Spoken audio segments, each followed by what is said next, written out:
Hello everyone, आज हम तीसरे प्रकार की आर्किटाइप को समझेंगे, वॉरियर यानी योद्धा। सभी आर्किटाइप में सबसे ज्यादा एनर्जेटिक यही लोग होते हैं। अगर ये न होते तो प्रगति और परिवर्तन की इच्छा का अभाव होता। ये बहुत ही जुझारू होते हैं और ये अपनी पूरी एनर्जी को अपने लक्ष्यों और अपने कार्यों में लगाते हैं। ये अपने कार्य को बहुत ही अच्छे से एग्जीक्यूट करते हैं और चाहते हैं कि इनको सम्मान मिले, इनकी प्रशंसा की जाए। ये शक्ति, साहस और दृढ़ संकल्प से युक्त होते हैं। जीवन के संघर्ष और चुनौती इनके लिए अवसर प्रतीत होते हैं, क्योंकि इनके द्वारा ही ये अपलिफ्ट होना समझते हैं। ये हमेशा सेवा में जुटे रहते हैं। अपने लिए नहीं लड़ते पर दूसरों के लिए लड़ते हैं। सही को सही और गलत को गलत साबित करने में ये हमेशा तत्पर रहते हैं। चुनौतियों का आकर्षण इनमें सर्वाधिक होता है, चाहे वो प्राकृतिक कोई चैलेंज हो, आक्रमणकारी सेना हो, समुदाय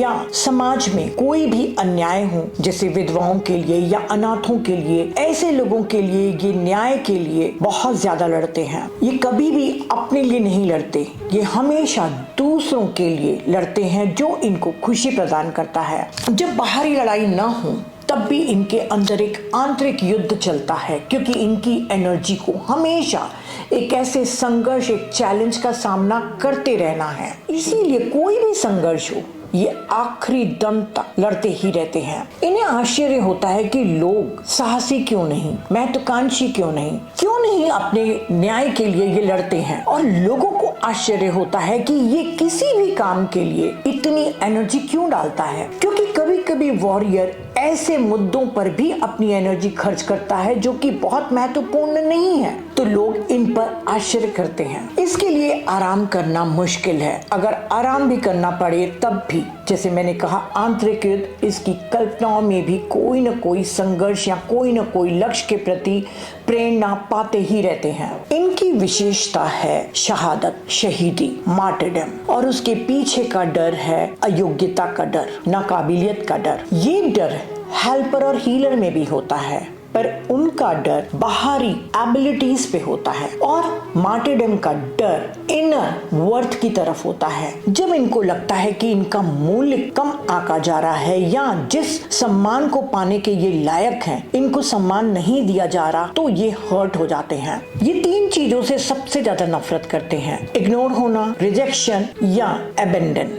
इसका नेगेटिव पोल पीड़ित होना है और इसका पॉजिटिव पोल निस्वार्थ भाव से काम करना है। इनको सम्मान और प्यार पाने की इच्छा पागलपन की हद तक की होती है। ये अपने आप को उन सभी कामों में जुटा देता है जिसमें इसकी एनर्जी कई बार व्यर्थ रूप में भी जाती है। सिर्फ इसे चाहिए वाहवाही और सम्मान। ऐसे लोगों में अपनी अयोग्यता का, अर्थात अपनी वर्थलेसनेस का इतना गहरा विश्वास रहता है, क्योंकि बचपन में ये अनवांटेड या अब्यूज चाइल्ड होता है, जिसे प्यार कम मिला रहता है। तो जब अनलवेबल होने की भावना के साथ ये आगे बढ़ता है, तो ये हमेशा अपनी वर्थ को, अपनी कीमत को, अपने मूल्य को साबित करने में जुट जाता है, ताकि लोग उसे प्यार करें, उसका सम्मान करें। ये बचपन में बड़े ही सनशाइन टाइप के होते हैं, अपनी माँ को बहुत ज्यादा मदद करते हैं, खिलौने भी शेयर करते हैं, और बड़े होने पर उन लोगों को भी उधार दे देते हैं जिनसे वापस आने की कोई उम्मीद नहीं होती। ये बहुत उदार होते हैं। दिन रात ये अपने आप को कामों में उलझा कर रखते हैं, इसीलिए ये अक्सर थके हुए नजर आते हैं। जबकि सबसे ज्यादा एनर्जेटिक यही लोग होते हैं।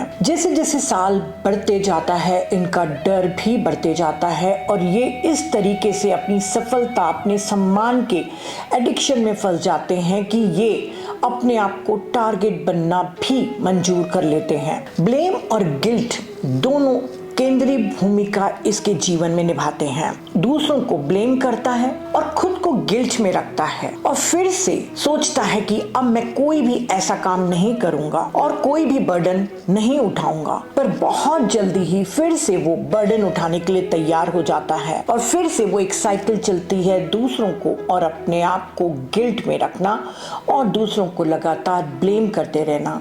ये चलता फिरता शिकायतों का पिटारा है। रक्षा का कोई भी प्रयास करना उसकी गरिमा के खिलाफ है, क्योंकि उसे लगता है कि कभी न कभी स्वर्ग में उसके कामों की सराहना की जाएगी और वो पुरस्कृत होगा। वह अपने आसपास के लोगों को हमेशा एक मॉरल प्रेशर में रखना चाहता है, इस आशा में कि इस दबाव से लोगों को उसकी कीमत का एहसास होगा और इसके कारण कभी कभी कई बार वो साइकोसोमैटिक बीमारियों को भी आमंत्रित कर लेता है। उसकी बीमारियों से उसको दो फायदे होते हैं, क्योंकि उसका मानना है कि बीमार वही हो सकता है जो निस्वार्थ भाव से अपने आप को बलिदान करता है और वो बखूबी कर रहा है। तो इससे उसको पुष्टि होती है कि वो वाकई निस्वार्थ भाव से अति में काम कर रहा है और थक कर बीमार हो रहा है। और दूसरा, उसकी बीमारी से आसपास के लोग जब उसे ग्रैटिट्यूड, प्यार, अटेंशन, कंसर्न देना शुरू कर देते हैं, तब उसे अपनी कीमत का एक झूठा एहसास होने लग जाता है। बीमारी के समय शिकायत तो नहीं करेगा, पर एक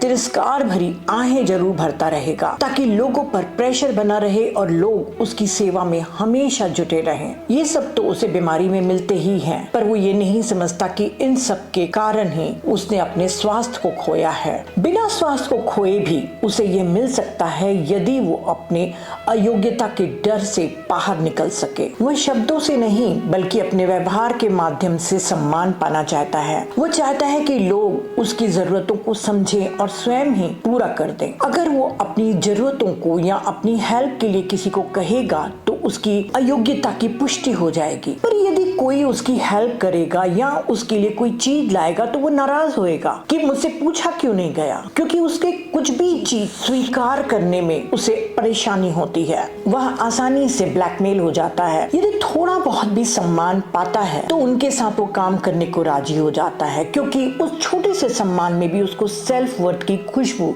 नजर आती है। शहीद कभी भी किसी से मदद नहीं मांगना चाहता, कोई भी छोटा फेवर भी वो नहीं चाहता, क्योंकि उसकी दृष्टि में उसकी जो सेल्फ इमेज है वो बहुत ही निस्वार्थ भाव की और बड़प्पन की है, महान व्यक्ति की है। शहीद निस्वार्थता के अपने झूठे गुण को चरम सीमा तक पोषित करता है। जब उसका सम्मान नहीं किया जाता या उसे इग्नोर होने का एहसास होता है तो वो अपने आसपास के साथियों पर ब्लेम लगाता है कि वो उसे समझ नहीं रहे हैं, उसकी कीमत का अंदाजा नहीं लगा रहे हैं, क्योंकि वो उस लायक ही नहीं है कि उसकी कीमत को वो पहचान सके। वो उन्हें ब्लेम और दंडित भी करना चाहता है। उसे हमेशा लगता है कि जीवन निर्दयी है, लोग बहुत ही अकृतज्ञ हैं, उसका ख्याल नहीं रखते। वो तो सब लोगों का ख्याल रख रहा है, पर उसका ख्याल रखने के लिए कोई नहीं है, वो अकेला है। जीवन वास्तव में अनफेयर है। इसके जीवन में कई अप्रिय घटनाएं होती हैं जो इसको टारगेट बना देती हैं, इसके ऊपर दोष और आरोप लगाए जाते हैं, पर ये नहीं जानता कि इसके डर के कारण ही उसके कॉन्सिक्वेंसेस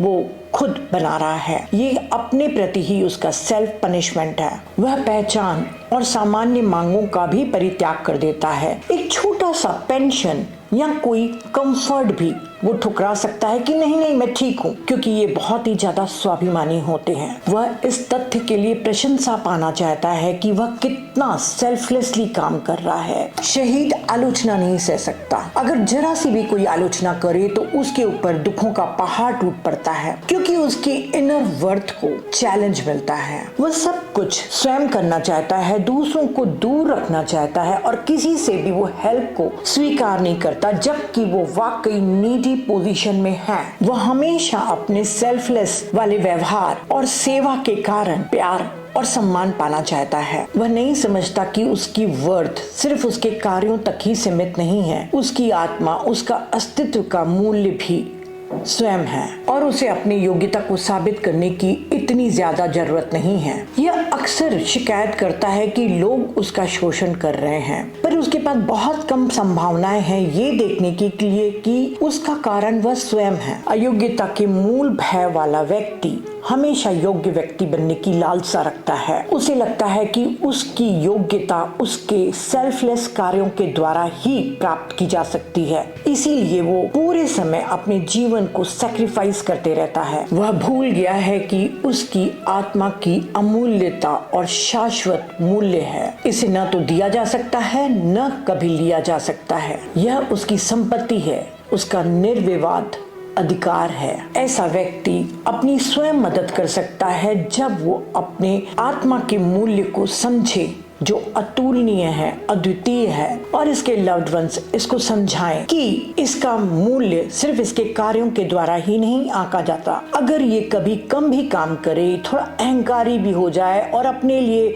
छुट्टी भी ले, तब भी उसे उतना ही प्यार किया जाएगा, क्योंकि अनवरत काम करने का जुनून उसमें हमेशा से रहता है। और लव्ड वंस को ये भी समझाना चाहिए कि जब वो उसके पास जाकर उसकी हेल्प करना चाहते हैं, उसका फेवर लेना चाहते हैं, तो वो अलाउ करे, क्योंकि जब हेल्प से वो इनकार करता है तो उसके लव्ड वंस को उतना ही दुख होता है। तो धीरे धीरे वो अपने डर पर काबू पा सकता है। ऐसे लोग बहुत स्पर्धी होते हैं, बहुत जल्दी वो नाराज हो जाते हैं। अगर उन्हें सर्वश्रेष्ठ बनना है तो उन्हें संतुलन सीखना होगा, धैर्य सीखना होगा और विवेक से किस काम में अपनी ऊर्जा डालनी है ये उन्हें निश्चय करना पड़ेगा। अगर ये संतुलन कायम रख पाते हैं तो ये बहुत ही अच्छे गुरु और शिक्षक बन सकते हैं। यदि आप इसी आर्किटाइप के हैं, अनवरत काम करके सिर्फ वाहवाही के लिए अपने आप को थका देते हैं और आपको लगता है कि आपके सेल्फलेस काम करने से ही आपकी कीमत लोगों को पता चलती है, तो आप अपने आप पर